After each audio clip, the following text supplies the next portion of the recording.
আরজিকর হাসপাতালে তরুণী চিকিৎসককে ধর্ষণ করে খুনের ঘটনায় উত্তাল বঙ্গ। ঘটনায় অভিযুক্তের ফাঁসির শাস্তি চাইলেন মুখ্যমন্ত্রী।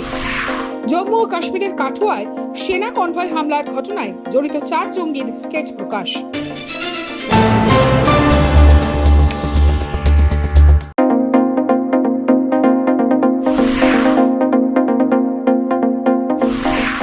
আরজিকর হাসপাতালে তরুণী চিকিৎসককে ধর্ষণ করে খুনের ঘটনায় উত্তাল বঙ্গের চিকিৎসা জগৎ। গ্রেফতার 1। শহর থেকে জেলা প্রতিবাদে মুখর হয়ে উঠেছে বিভিন্ন সরকারি হাসপাতাল। শনিবার সকাল থেকে একের পর এক হাসপাতালে জুনিয়র চিকিৎসকদের বিক্ষোভ, কর্মবিরতি চলছে। ব্যাহত হচ্ছে রোগী পরিষেবাও। এক সংবাদ মাধ্যমে অভিযুক্তের ফাঁসির শাস্তির কথা জানান মুখ্যমন্ত্রী। এই বিষয়ে সাংবাদিক সম্মেলন করে পুলিশ কমিশনার বিনীত গোয়েল এই ইনসিডেন্টের জন্য we are extremely sad, anguished and angered.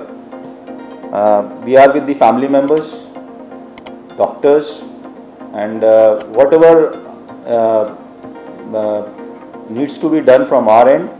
We are following a very transparent process of investigation.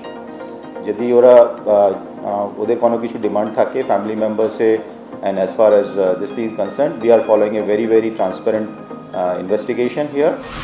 আরজিকরে মহিলা চিকিৎসকের মৃত্যুর ঘটনায় এবার বিক্ষোভে শামিল প্রদেশ কংগ্রেস। আরজিকর হাসপাতালের সামনে কংগ্রেসের বিক্ষোভ ঘিরে উত্তেজনা শুরু হয়। পুলিশের বাধার সম্মুখীন কংগ্রেস কর্মীরা। কলকাতার বুকে এই নৃশংস ঘটনা কেন হলো জানতে চেয়ে স্লোগান কংগ্রেস কর্মীদের। জম্মু কাশ্মীরের কাঠুয়ার সেনা কনভয় হামলায় ঘটনায় জড়িত 4 জঙ্গি স্কেচ প্রকাশ করলো সে রাজ্যের পুলিশ। তাদের গতিবিধি সম্পর্কে খবর দিলে 5 লক্ষ টাকা করে পুরস্কার দেওয়া হবে বলেও ঘোষণা করা হয়েছে পুলিশের তরফে। গত 8 জুলাই কাঠুয়ায় সেনা কনভয় জঙ্গিদের গ্রেনেড হামলায় নিহত হন 5 ভারতীয় জওয়ান।